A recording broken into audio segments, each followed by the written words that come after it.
Hi guys! Ako po to si Mean. Sana okay lang po ang about sa atin. For today's video guys, ituturo ko naman po sa inyo kung saan na ba natin makikita yung limit ng pwedeng at saka lumabas na pera sa ating GCash account. So maraming nagtataka guys, bakit nasa kalagitnaan pa lang ng buwan, hindi na pwedeng pasukan yung kanilang mga account. So para magkaroon kayo ng idea at saka malimitahan ninyo ang inyong mga transaction, panoorin nyo ang maikling video na ito at kung meron pa kayo ibang katanungan, maaari nyo i-comment. Basta kaya lang po natin sagutin.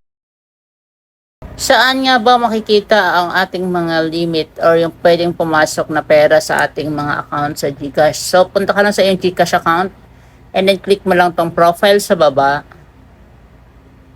And then, makikita mo yung profile limit. So, click mo lang yan.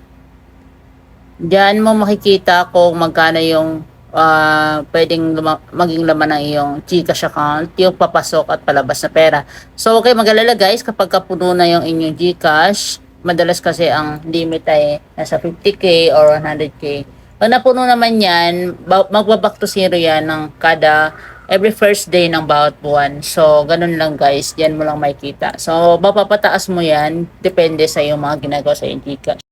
Yun lamang po. At kung nagustuhan yung video na ito, pakita man po ang like and then subscribe. Thank you so much po. And see you po sa aking susunod na video tutorials. God bless.